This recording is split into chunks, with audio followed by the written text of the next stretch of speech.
पतझड़ के बाद बहार अइबे करी, जीरो ओले बाऊ फिर हंसइबे करी।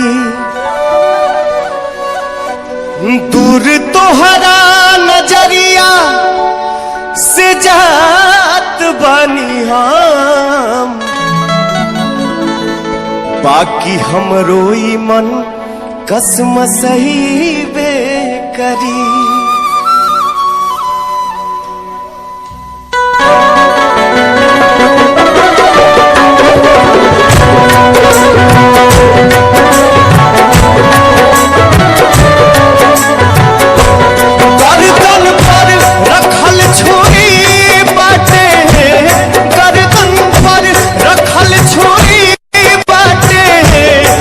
मुलाकात जरूरी बाटे, मुलाकात जरूरी बाटे, एक मुलाकात जरूरी बाटे।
जरूरी बाटे मुलाकात, जरूरी बाटे मुलाकात, जरूरी बाटे